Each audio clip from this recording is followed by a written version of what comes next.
I'm Crystals, and I'm very excited to be doing this presentation on how to find a therapist for the Plural Positivity World Conference. And I'm part of a traumagenic DID system.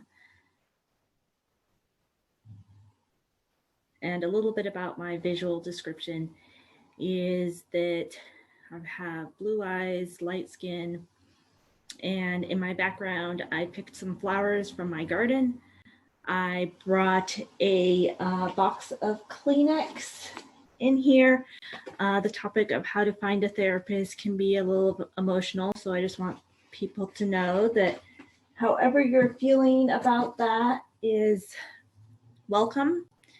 And I'm also sitting next to a door. So if you, at any point during the presentation, it starts to get too much, just really take care of yourself and your system and feel free to leave or come back later.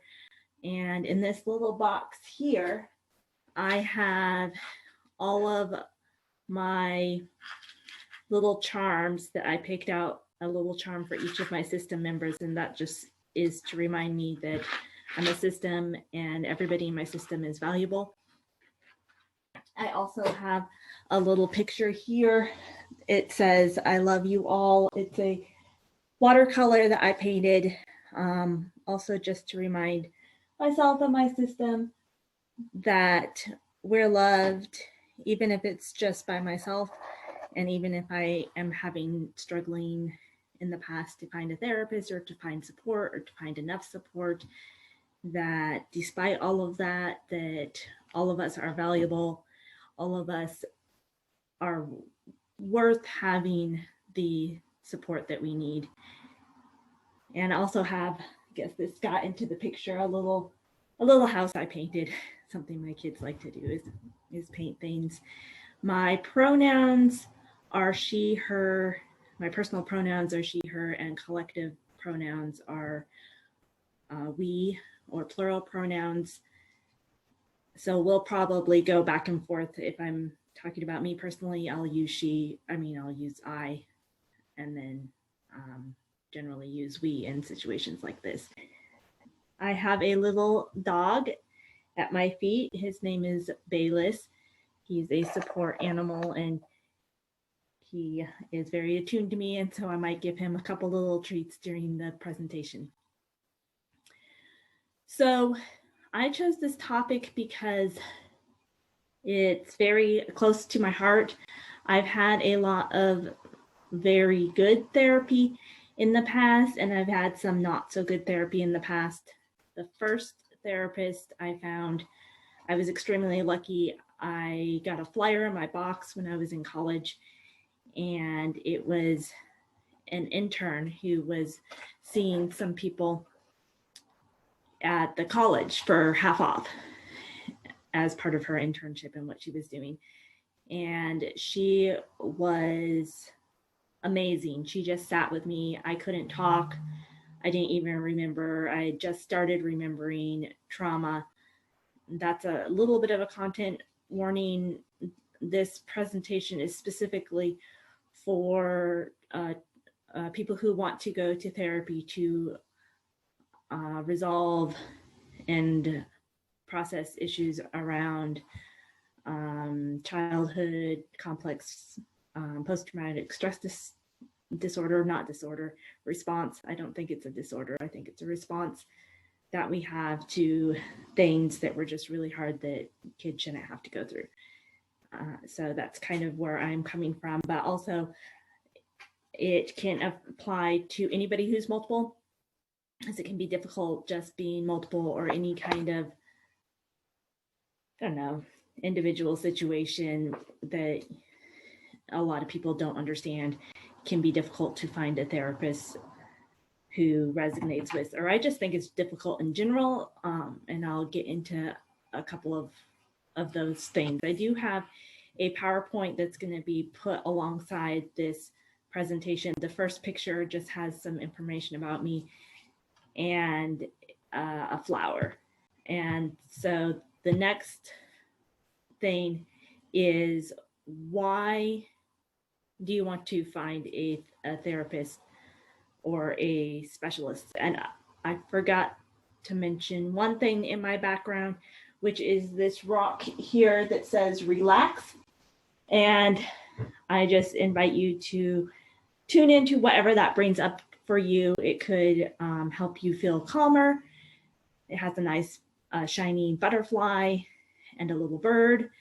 And it was a gift to me from a case manager who, I don't know if she was late or if she forgot the session or something, but the next time she saw me, she brought that as a gift and gave it to me to tell me that she was sorry that she had missed our session or been late. And so it brings that up for me. But also the word relax can also either might bring up feelings of anger or feelings of frustration or feelings of just sadness because things are just so hard, and being told to relax or being told to feel something different than what you're feeling can just kind of just make that even harder. And so tune into that and just be really aware and sensitive that all of your feelings matter and everything you're going through is valid and important. And I just want to hold space for whatever is there for you in that. So one of the reasons why I think it's important to find somebody who specifically knows how to work with trauma is that I decided to go to school to become a therapist, and I got a lot of help from trauma therapy myself. And so that's why I think it's really important to work with somebody who knows how to help with that. And some of the reasons are that the specific boundaries that have to do with therapy can bring up and provide containment to be able to process things in a different way that you can't do in other ways of working with people. One of the things is that not everybody can handle or hold the content of a difficult story. And you need to be able to have somebody who can be able to hold that and be able to hear those things and be able to be fully present with you while also maintaining their compassion. A lot of people at some point cut that off because it's too much for them to handle. But people who have really been able to go there and explore those things can help you feel like you're not alone in your story, and that your story may be really, really difficult and hard and something that the average person can't be with. And so finding somebody who is able to do that for you is really important. And if you guys hear little background noises, that is just me giving little treats to my dog sometimes. I'm a little bit nervous in this presentation. And whenever I feel nervous about doing a presentation, I know that it's just because it means that I really care about it. And I really care about each of you who is tuned in and who's listening to this, and want you to get whatever you need to out of it.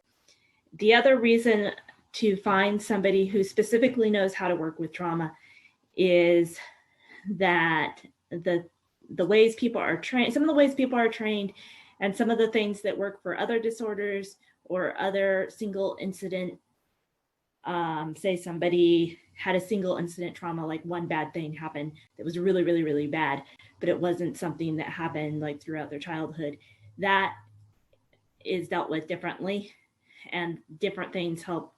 Also, depending on the level of dissociation that you have, dissociation being just kind of where you space out or tune out or maybe aren't fully present in the room, there's a need to deal with it differently. Also, finding somebody who knows how to work with multiplicity, or not even work with it, just who can really accept it and not judge it and sees everybody as being fully themselves, is able to hold that. doesn't see just one main person unless that's how your system's set up. Everybody's systems are set up differently, and you need to have a therapist who can honor that. And that may or may not be somebody necessarily trained in trauma for that specifically. So some things to think about is, why do you want to find a therapist? Like, is that right for you? I don't think everybody needs to work with a therapist, or that that's necessarily everybody's path. It's kind of what's pushed on us. Like, if you're multiple, you need to be in therapy, but your multiplicity might not be a disorder or a problem, but PTSD might be or not. And so just because you find yourself in a certain category or demographic doesn't mean you have to have therapy to get through that. And the next thing is, what do you hope to get out of it? So if you think about what that would look like, what you're wanting, what you're hoping for, what you're longing for, get in tune with that. And then thinking about what has helped in the past. So maybe you've had some therapy in the past, you found it really supportive, you found it really helpful. Maybe you want that again. Maybe you had therapy that wasn't helpful, so maybe you don't want that. Maybe you hear other people getting a lot of help from therapy. And then also something to think about, what kind of resources do you have? Do you have any money? Do you have insurance? Do you have any connections? Any supporters that might be able to help you pay for therapy? Any resources in your area, places that maybe see people in your demographic. The next thing is, what kind of energy do you have to put into it? Because while the first time I went into therapy, I got a flyer in my box, I went and saw the person that had that flyer, I could afford it, my aunt helped me pay for it, it just all worked out, and it was a good therapist. That hardly ever happens. I think that's probably the only time in my life that ever happened. And so what kind of resources do you have? What kind of time and energy are you willing to put into this? What kind of sacrifices are you willing to make? Because it's extremely expensive, extremely time consuming to find a therapist, and also to have the therapy itself. And also sometimes when people start dealing with trauma, their ability to cope can go down, because then you're like remembering everything that's going on for you. So another thing to think about is, what kinds of things are you willing to compromise on? How far are you willing to drive? Time of day, maybe modality. Are you able to do online? Are you able to do on video, on phone? Some of those things could be compromised. Also, what are you not willing to compromise on, such as gender or ethnicity? Those are things that in our normal, outside of therapy life, we might want to learn to work on, how to be around people that make us uncomfortable, or because we knew somebody who hurt us that looked like that, and we might want to work on those things. But in therapy, it's really okay to have things that you're comfortable or not comfortable with, and to honor that, and to honor everybody in your system. Like, therapy is for you, and a place for you to learn to feel safe. And so if you're not feeling safe, or you feel red flags, or you just really can't be in the room with a certain person, that's okay. That's a place in your life where that's okay. You can work on those things in other areas of your life. And then another thing is, do you have anyone who can help you try to find somebody? So the first thing could be a previous therapist, especially if that person just kind of left you, or you might not want to go back to that person because that was a challenging experience. Another thing could be, if there's another professional. I am going to be working with people to help people find therapists. I think case managers sometimes do that. Sometimes if you go to like a senior center or a wellness center or even a doctor, a nurse, or pastor, or there might be some professional in your life who can help you with the search. And then maybe there's a friend, maybe you and a friend both are looking for therapists. And so you're like, okay, well, I'm going to help you look and you're going to help me look, and we're going to like trade, because it's a lot easier to call somebody for somebody else than it is for yourself. So those might be some things to consider.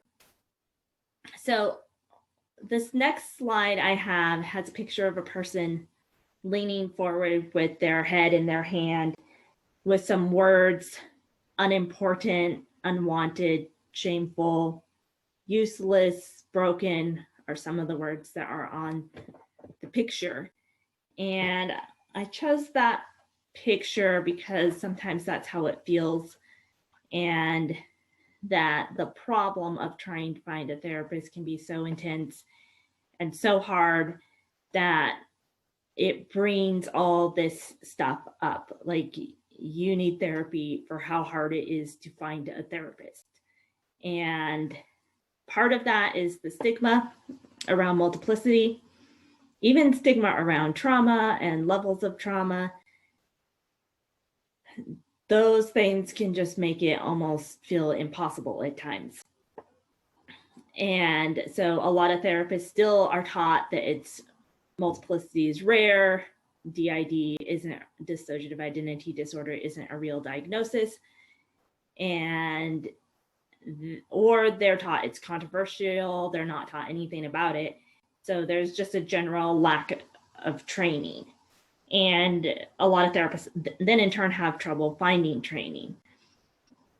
I used to work for an agency, and it took 2 years to advocate to have a short training in a small room around dissociative disorders. And it couldn't even be just dissociation. It had to also include trauma, because it was so, people had this idea that we don't have clients that have multiplicity, that have dissociation at this level.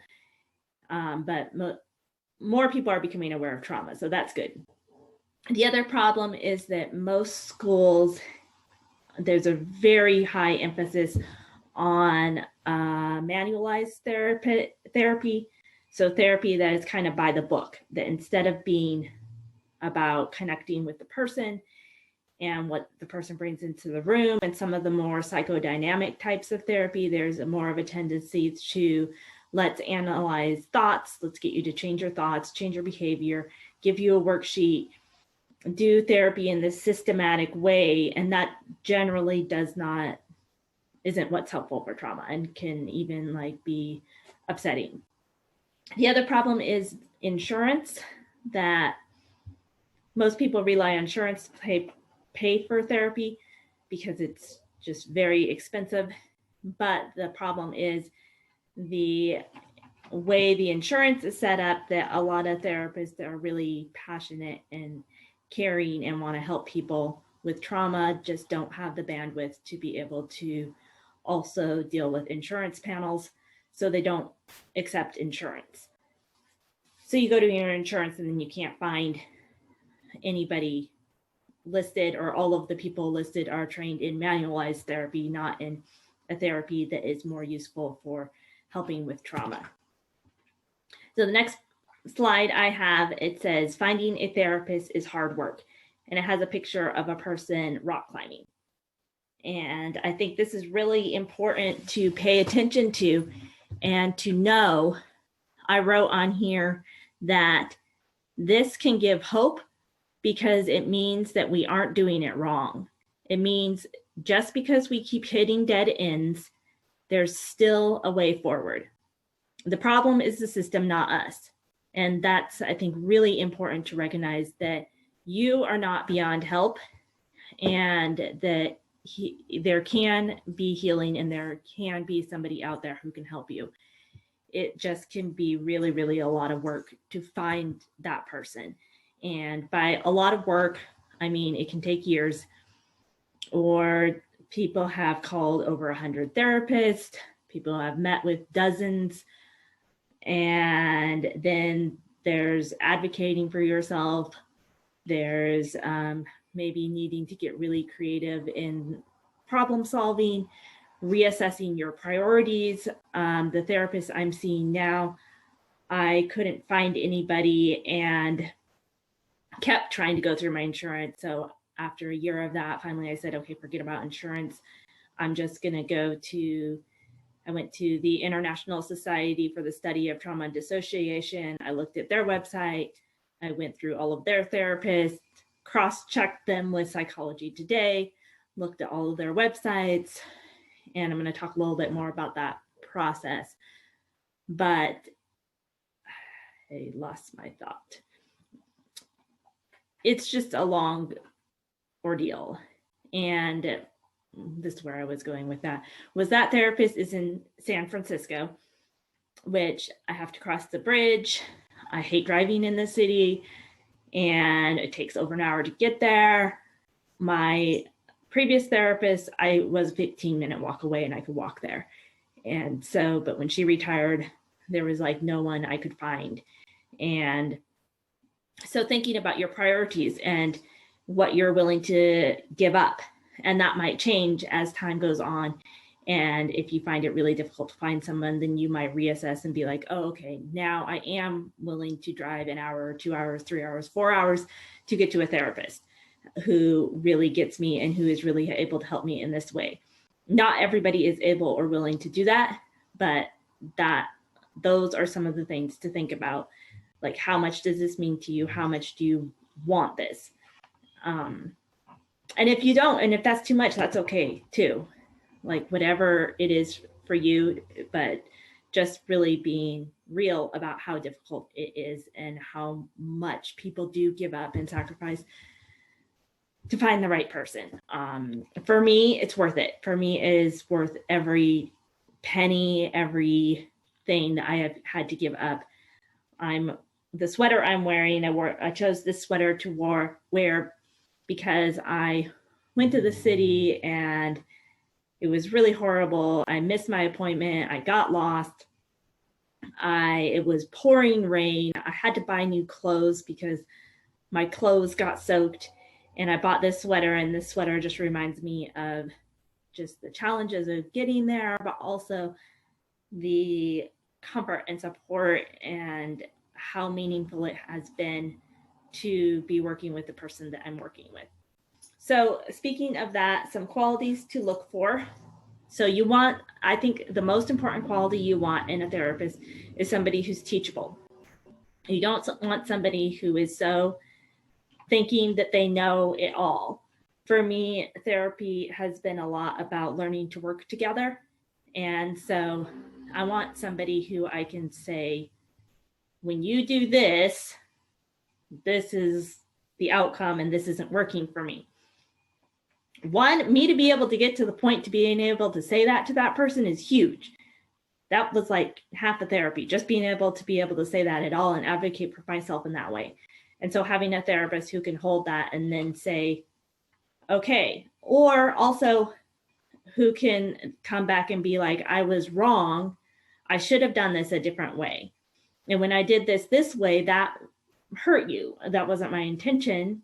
You hope that wasn't, hopefully that wasn't their intention, but things are going to happen. There's going to be relational ruptures.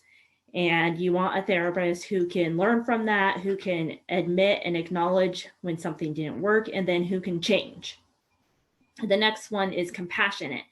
You want them to be able to, like I said before, resonate and be in the room and being able to feel deeply and connect with you in those ways without becoming completely dysregulated and overwhelmed.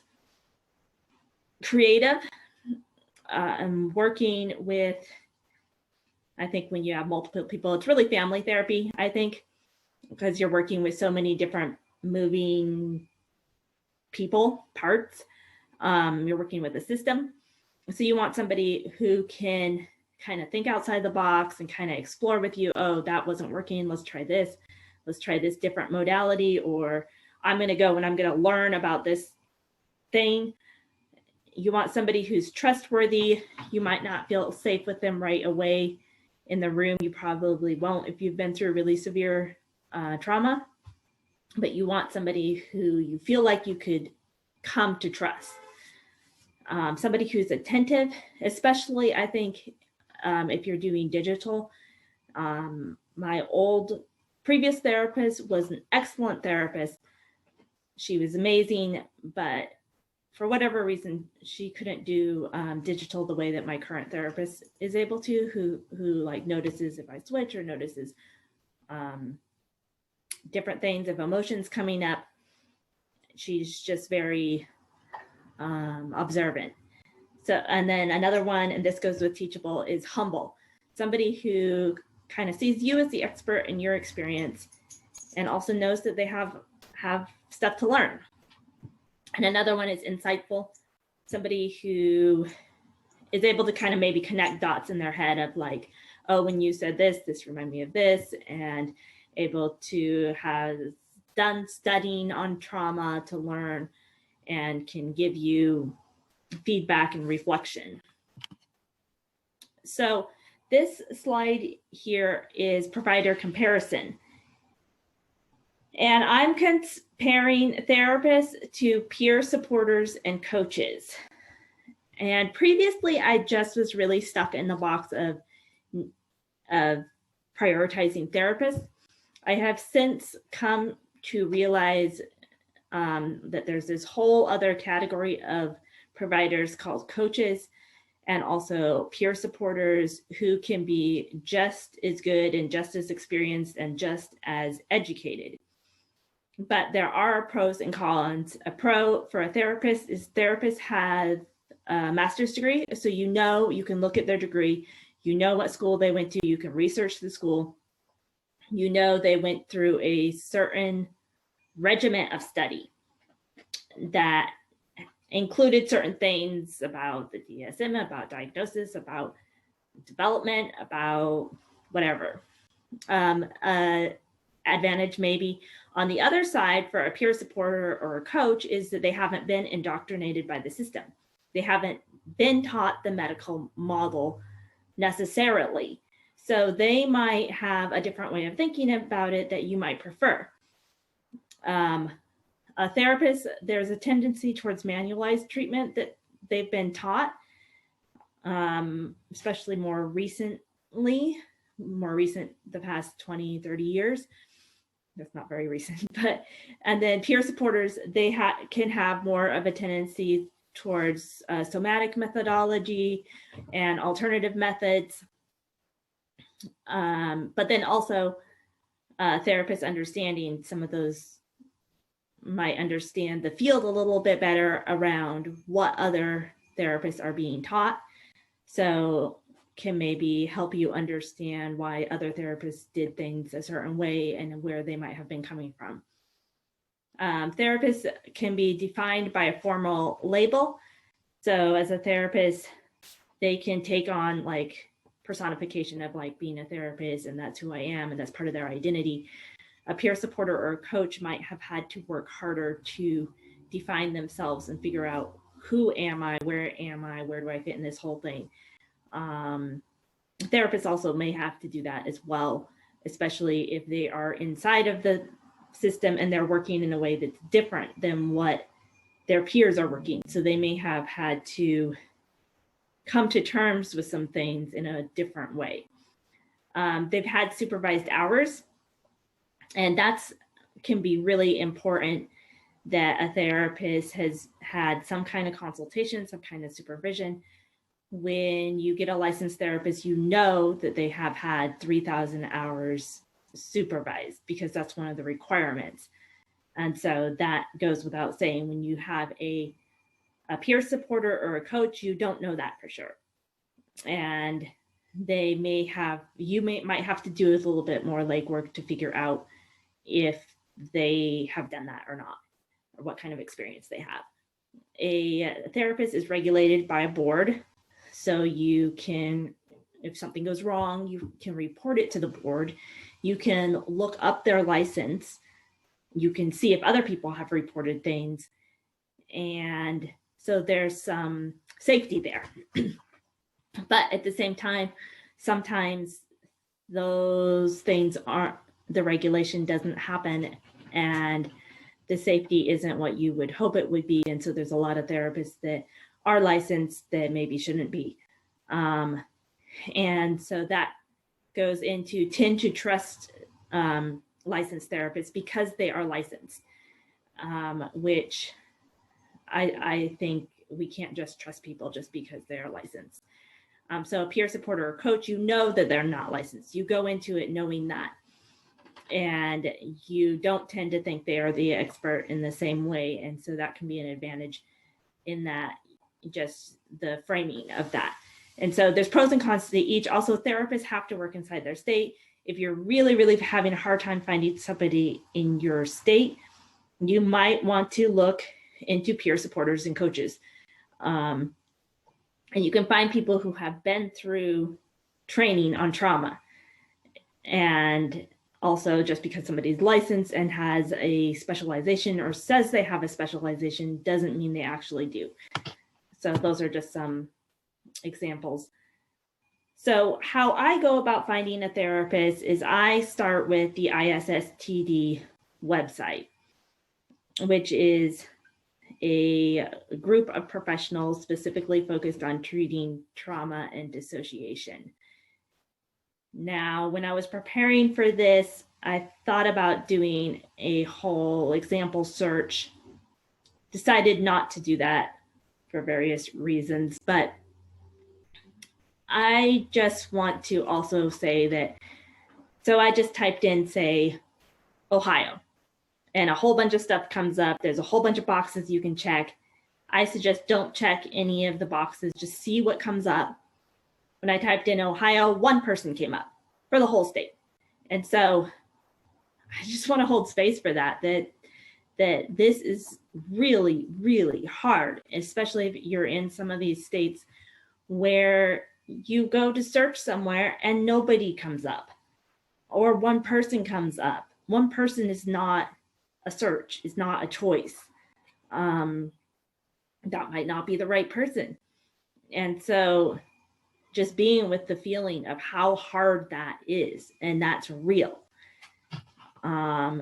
So then I would maybe try to work with somebody, or some other things you can do of like thinking about your demographic of, say, our system is lesbian, so I might go to like an LGBT website and see if there's therapists there. Or I like art, so I might go to look into art therapist.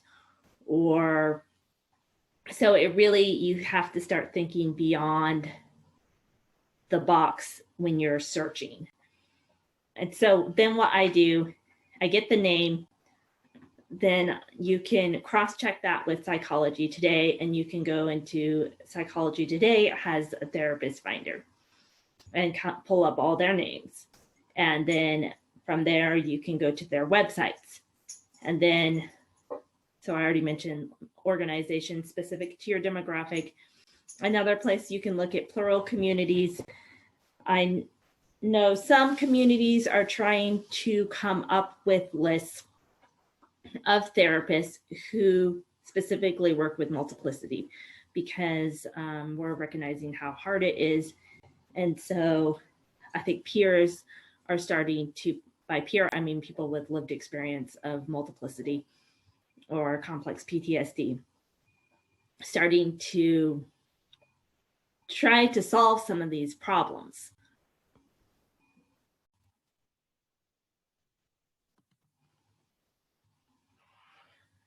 So the first thing I suggest, and these are all suggestions, if they don't resonate with you, that's okay. If they seem hard, that's okay. Yeah.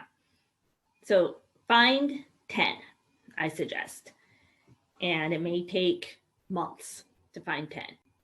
So start with 10 people, looking at their email, looking at their website, see if it resonates with you, see how you feel. It's really a process of checking in with yourself and yourselves.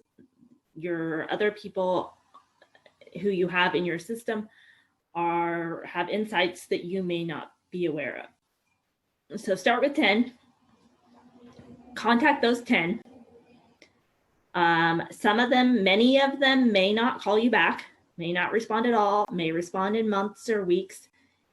Just know that's the field that you're playing with. And then set up a free or complimentary phone consultation. Most should say that they offer a 20 to 30-minute phone consultation. If they don't, I skip them.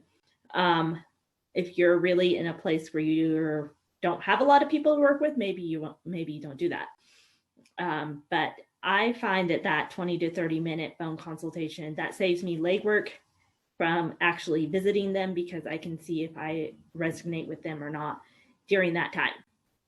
So then find 3 people, or at least 2, that you like after you contacted them and have that conversation.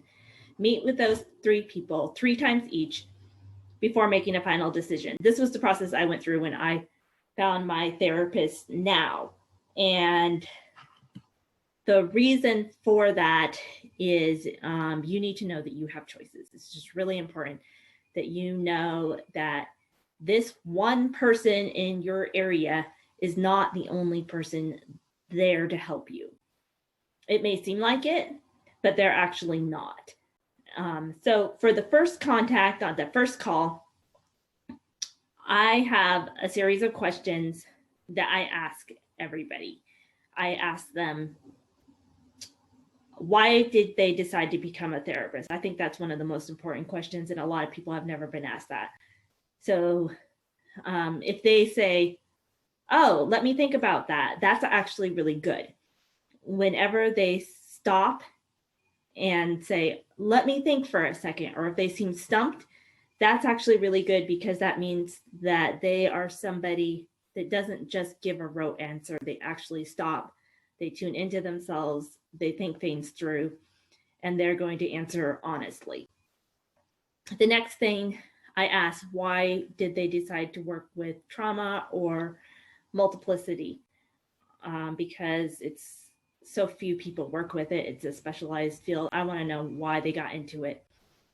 A lot of people, when answering why they decided to become a therapist, will say that they had therapy themselves and got a lot out of it. And that's really encouraging. Somebody who has done their own work, I think, is the most important quality to have in a therapist. The next thing is, what do they like about what they do? What makes it worth it for them? You don't want somebody that hates what they do. Are they receiving supervision or consultation? Sometimes they'll even disclose this in their forms. That could be some of these things can be kind of intimidating to ask somebody, but also just be with that. Like, it's better to ask them and find out than to get into therapy and then realize they're not the right person. You can ask about their training, degrees, certificates, particularly if they're not licensed, because those things might be a little harder to find out about. Asking if they've been in therapy themselves, if they've done their own healing. You can ask, what theories do they use? Why do they use them?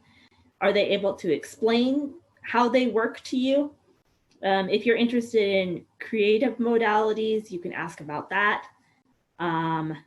Sometimes asking if they work with kids or have worked with families can be helpful. And then, how do they view multiplicity? How do they view healing? Those kinds of things. And then, so after the call, you can a lot of times weed people out from there. That saves you session fees and it saves you time. And so it's really good if you can get a sense in that first call. So you're going to ask yourself, did we feel understood and taken seriously? Did they feel rushed? Were they easy to talk to? Did we feel like they cared about us? Did they answer my questions? How do I feel in my body? Do I feel relieved? Do I feel relaxed? Do I feel anxious? Do I feel confused? Did strong feelings come up? Am I crying? Am I shaking? Am I numb? Am I tired? Do I feel supported by them? Do I think they can help me? The therapists that I have received help from, who I have found really healing, every single one of them, I have felt a sense of connection and relief and hope in that first call. So you also want to look for warning signs. A warning sign would be overly rigid or loose boundaries. So if maybe they stay on the phone a lot longer than they had thought they were going to, or if they're like super strict about something, any kinds of feelings of feeling less than, if they seem defensive when they answer, when you ask questions, if they don't want to answer or seem defensive, which is different than if they are confused or haven't heard the question or say, let me take a second. Or if they say, I'm not sure I'm comfortable answering that right now. That's different than being defensive or projecting it like, why are you asking that? I've never been asked that, or something. Another warning sign is if they have an overconfidence, like they're really sure they can help you. We can't ever be really sure we're going to help anybody. People are people and complicated, and I don't know if I can help you. I hope I can help you. So if somebody's absolutely sure that they are the one for you, that could be a problem. Or if they say they're going to do something, they don't follow through on it, and they don't make a repair from it. So like this therapist that gave me the relax sign, or she wasn't a therapist, she was a case manager. She she was late, she canceled, something happened that was unavoidable, but then she made the repair. I had my current therapist, she accidentally ended the session 5 minutes early. She sent me a text like right after and said, oh my gosh, I'm sorry, I accidentally ended the session 5 minutes early. Can you come 5 minutes early next time? And so I was blown away, because a lot of that doesn't always happen. And that's the repair and healing, is in those moments where something goes wrong, and then what the therapist does to repair that. So the next thing is about meeting with more than one person. And I mentioned this before, but I think it's important to say again, is that you need to know you have choices. And a lot of times it seems like we don't have choices. And part of trauma is not having choices. And so looking for a therapist, and you live in Ohio and there's only one person on the ISSTD, that's not choices. And it can feel like there's only that one person. And when you feel like there's only that one person, you're going to stay with that one person, even if they're not the right person. So it's really, really important to know that you have choices. And also, it can be very hard to know if somebody's the right person if you don't have anything to compare them to. So when I was looking for the therapist that I have now, the first person I met with, I had actually met with her before, when I was looking for a therapist before, and didn't like her then. And then I went and I saw her, same kind of feelings, same kind of red flags. I discounted them. I thought, oh, she's fine. She's okay. It's not that I like her or don't like her. She's just a therapist. And this is even after 9 years of experience with a really, really good therapist. But then because I had this rule that I see 3 therapists before making a decision, I saw another therapist. That therapist was the therapist I have now, and she is amazing. And if I had not done that, I would have just stayed with the other one and made do with the other one, even though I'd had really good therapy in the past. Like, I might not have seen that. And I've stayed with therapists for 2.5 years, twice, who were actually harmful, because I thought they were the only one. I thought I didn't have choices. And then once I saw that second therapist, then it really, really put things in perspective. So, and then also seeing more than one therapist gives you time to reflect on stuff.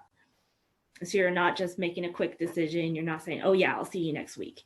Or you might say, oh yeah, I'll see you next week. And I'm seeing this other person next week too. And then I'm going to decide. And then they can also know that you're going through this process. Like they're not the only show in town, or they might be, but maybe there's a coach in California who you could see, or Idaho, or wherever. If you're able to do digital, that opens stuff up. And I have this quote, says, better to have no therapist than one that isn't the right fit. And I really believe that. And I have this picture here that has a person putting together a puzzle. Like I kind of see this as a puzzle, a giant jigsaw puzzle where you're trying to find the right piece, the right fit, and then all of you. So that's a huge thing there. You're trying to put yourselves together and work together with yourselves. Then you're trying to add in this other component. So it's just a lot.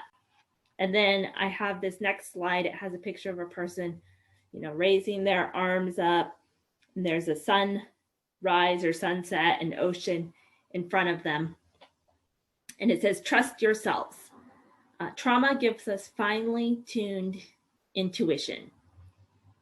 Also, with trauma, we're taught not to listen to that. So a lot of times we'll get a check and we'll think, oh, I'm triggered. No, you're not triggered, maybe. Maybe this is a genuinely unsafe situation that we have been taught to think was a trigger, or in the past, when we had a feeling, somebody said, oh, you're exaggerating, or you're overreacting.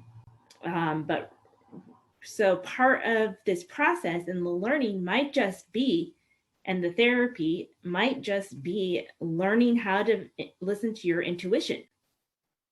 And when you meet with that person and it is the right person, you should have some kind of sense of, oh my gosh, this person can help me. There's some kind of sense that this is somebody who I could feel safe with. Feelings of hope, of excitement or relief, or just like maybe even a feeling like, oh, I can breathe again.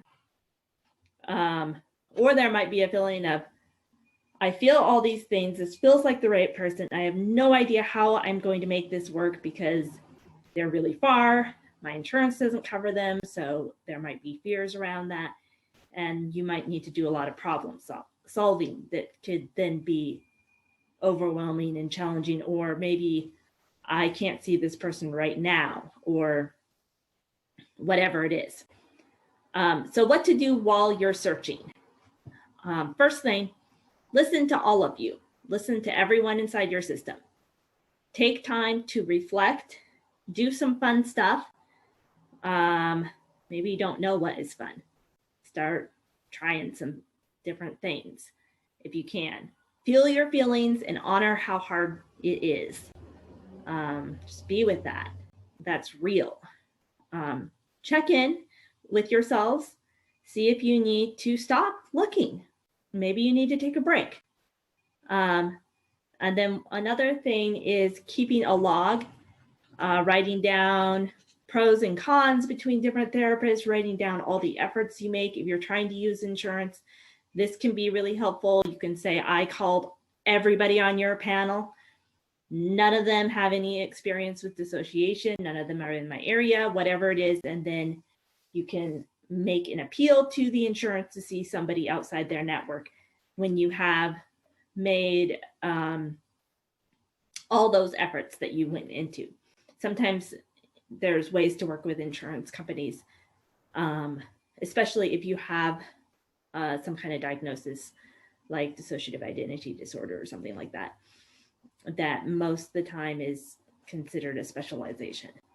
And then keeping a pro and con of each person, and then just journaling or doing something creative to help you process what you're going through.